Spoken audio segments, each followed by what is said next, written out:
नमस्कार। अभी मैं मौजूद हूँ शाहपुर प्रखंड के दामोदरपुर पंचायत के जवैनिया गांव में। प्रतिवर्ष इस गांव में बाढ़ से भयानक नुकसान उठाना पड़ता है यहाँ के लोगों को।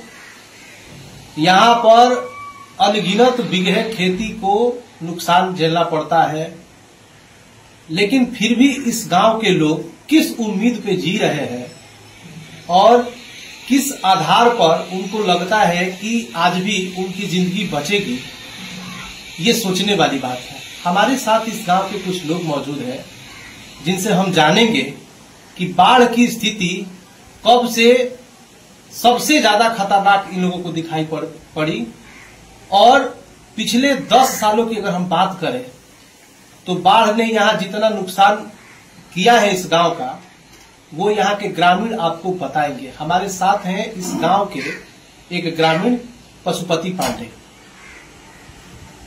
ये बताइए कि बाढ़ की स्थिति जब होती है इस गांव में, तो कितना प्रभावित होता है ये गांव बाढ़ से? यहाँ पर 2013 से गंगा का कटान हो रहा है और बाढ़ से सब फसल दह रहा है। आज भी वही स्थिति है। यहाँ पर सरकार का कोई सुविधा नहीं हो रहा है। जितना भी काम हो रहा है सब दिखावटी हो रहा है और सब लोग के फसल से और जमीन से बर्बाद हो गया है या घर भी ढाने के लिए तैयार है। खेती की अगर हम बात करें, इस गांव का मुख्य पेशा खेती है, तो खेती की अगर हम बात करें तो आपका कितना नुकसान हुआ है अभी तक? अगर हम इस 10-11 साल की बात करें तो आपने कितना नुकसान झेला है इस बाढ़ की वजह से? इस बाढ़ के वजह से 5000 बीघा हमारे मौजा का पानी में चला गया है, जिसमें हमारा निजी जमीन 60 बीघा है और इस साल भी बोया हुआ खेत सभी ढह गया। जिसके ऊपर हम गिरफ्ती किए थे वो सब ढह गया है और ढहता जा रहा है। अब घर ढहने की नौबत आ गई है। आपने कहा कि 2013 से स्थिति सबसे खराब है, उसके पूर्व इतना हालत खराब नहीं था इस गांव का। तो पिछले 10-11 साल में ऐसा क्या हुआ कि अचानक से इतनी स्थिति खराब हो गई और बाढ़ का पानी अचानक इतना तेज कैसे हो गया कि 10-11 साल में ही इतना नुकसान उठाना पड़ा? उत्तर प्रदेश का जो गंगा का क्षेत्र है वहाँ उन लोगों ने ठोकर बांध दिया। उस ठोकर के चलते सीधा गंगा दक्षिण साइड में हो गया और हम लोगों के मौजा ढहने लगा और ढहते ढहते गांव के किनारा आ गया। अभी तक ढह रहा है, कोई सुविधा नहीं है। आप बाढ़ का पानी देखने गए हुए थे? हम नहीं जाते हैं। 6 साल से जब से मेरा जमीन ढह गया वो देखने के भी लिए नहीं जाते हैं। यही पास में फिर भी नहीं जाते। गंगा जी आपके घर के थोड़ी ही दूरी पे है, तकरीबन यहाँ से 100 मीटर से भी कम है और आप जाते नहीं है? हम कभी भी नहीं जाते हैं क्योंकि सारा संपत्ति उसमें विलीन हो गया। जिस गंगा को देखने के लिए लोग तरसते हैं, अगर दूर दूर के लोगों की बात हम करें, देश विदेश के लोग तरसते हैं कि गंगा जी का दर्शन करें, वो गंगा आपके घर के नजदीक है, यहाँ से बस थोड़ी दूरी पे है, फिर भी आप देखने नहीं जाते हैं? हम देखने नहीं जाते हैं।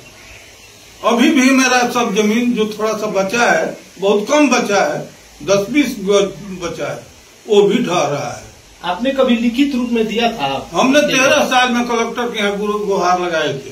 कलेक्टर के पास आवेदन दिए थे? हाँ, दिए थे उस समय से। तो क्या सांत्वना मिला था आपको? मिला था कि देखा जाएगा, इसको संभाला जाएगा, लेकिन कोई काम हुआ नहीं। सांसद, विधायक, सारे जो जनप्रतिनिधि ये सभी लोग आए हुए थे। ये लोग तो खिलौना बनाए हैं, सब अपना अपना राजनीति कर रहे हैं, कोई काम के लिए नहीं, कोई भी हो। हमारे साथ कुछ और भी ग्रामीण हैं, हम इनसे जानते हैं। ये बताइए कि कितना बीघा खेती किए थे आप इस बार? ये किसान है इस गांव के। इस बार सर हम लगभग 20 से 25 बीघा खेती किए थे परवल का, तो सब गंगा में बह गया सर। कुछ उसमें मक्का भी था, वो भी चला गया सर गंगा में। ये कितने दिन पहले की बात है? अभी 10-15 दिन पहले की बात है सर। हम लोग आज 2 महीने से सर बाढ़ से इतना प्रभावित हैं कि यदि हम घर में, हमारा घर पूरे नदी के पास में है सर, आप तो देखे ही, वहाँ पे सोते हैं ना सर तो डर लगता है। अचानक से ऐसे धड़ाम से आवाज आता है ना गंगा से कि एक बार में 10-10 मीटर बढ़ जाता है। हम अपना घर और सामान जो भी कीमती सामान है बाहर में ले जाके रखे हुए हैं। पशुओं को दिक्कत हो रहा है, उसके लिए चारा नहीं जुगाड़ पा रहे हैं, सब चला गया। उसके बाद से सर हमारे रहने के लिए कोई व्यवस्था नहीं है। मान लीजिए एक बार में 10 मिनट हो रहा है, हमारे घर से अभी लगभग 10 से 12 मीटर दूर होगा गंगा जी का कटाव। सर कभी भी ढह सकता है। हम अपने जान पे खेल के वहां पे रह रहे हैं सर।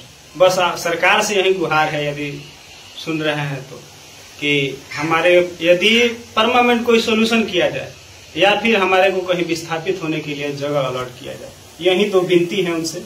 और जब इलेक्शन का टाइम आता है, इलेक्शन के टाइम पे इस गांव के लोग जब नेताजी लोग वोट मांगने आते हैं तो क्या उस समय इस मुद्दे को नहीं उठाते हैं आप लोग? सर इस मुद्दे को उठाते हैं, लेकिन क्या है कि यहाँ पे राजनीतिक होने लगती है। यहाँ पे लोग दो भागों में बट जाता है, कोई उनका सपोर्टर है, कोई उनका सपोर्टर है, एकजुट नहीं हो पाते हैं।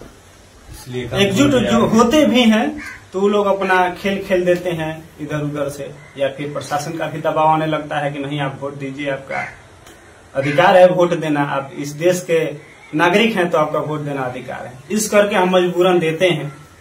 इसके लिए सर हम डीएम को भी आज से 2 महीना पहले लेटर लिखे, जाके मिले भी। एसडीएम साहब आए थे, उनसे अपना दुखड़ा रोए भी सर। वो बोले कि एक भी गांव हम भसने नहीं देंगे। अभी 2-4 दिन पहले भी आए थे, उनसे पूछे कि सर आप बोल के गए थे, वो बोले कि ठीक है भसा तो नहीं है ना।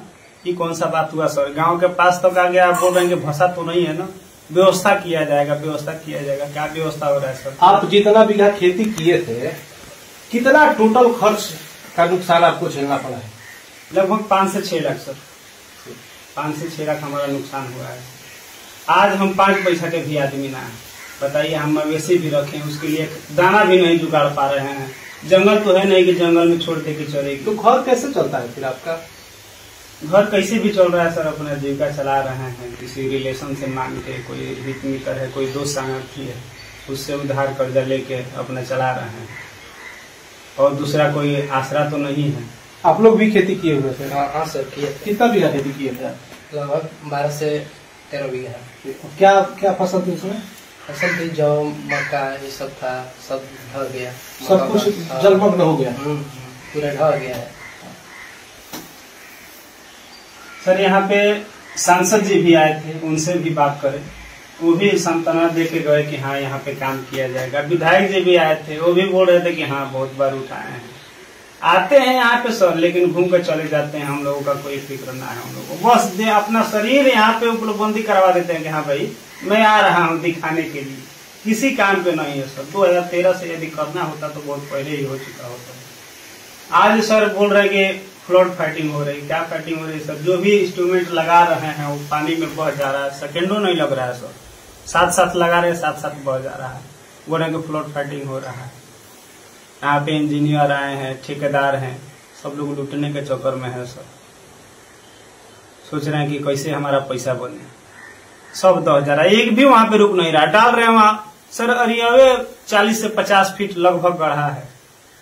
यदि हम सर यदि आज उपाय नहीं भी हो पाए ना सर, हम मई जून में भी स्थिर नहीं रह सकते। उस टाइम भी हमारे मन में डर बना रहेगा कि हाँ कभी भी फंस सकते हैं। जब आंधी आता है ना सर, आंधी हवा, कभी उस टाइम भी कटाव होते रहता है। ये नहीं कि हाँ बाढ़ से ही पीड़ित है। जून जुलाई में भी सर हम इससे ग्रसित है कि हाँ भाई गंगा के कटाव में बह सकते हैं। हमेशा मन में डर बना रहता है। तो ये थे जवैनिया गांव के ग्रामीण, जिन्होंने बताया कि किस तरीके से बाढ़ से इनको नुकसान उठाना पड़ता है। खेती की जितनी अगर नुकसान की अगर हम बात करें तो हजारों बीघे जमीन जो थी वो जलमग्न हो चुकी है, और फसलें जो है वो पूरी तरह से बर्बाद हो चुकी है। किसी तरह से लोग जीवन अपना बिता रहे हैं। यहाँ के किसान रो रहे हैं, इनकी फसलों का कोई मुआवजा मिलने का कोई उम्मीद नहीं है। बच्चे क्या खाएंगे ये तक सोचना पड़ रहा है इनको। पैसे नहीं है, किसी तरीके से रिश्तेदारों से लेकर काम चल रहा है। एक ऐसे भी व्यक्ति मिले जिन्होंने ये कहा कि 60 बीघा तकरीबन मेरा गंगा जी में जमीन जो था वो चला गया और मेरे घर के करीब गंगा जी है, फिर भी 6 साल हो गए मैंने गंगा का मुंह नहीं देखा। आप सोचिए कितना दर्द में डूबकर वो ये बात बोले है उस गंगा के लिए जिसको देखने के लिए लोग तरसते हैं, देश विदेश से लोग आते हैं कि किसी तरीके से गंगा जल हम देखें, किस तरीके का गंगा जल होता है।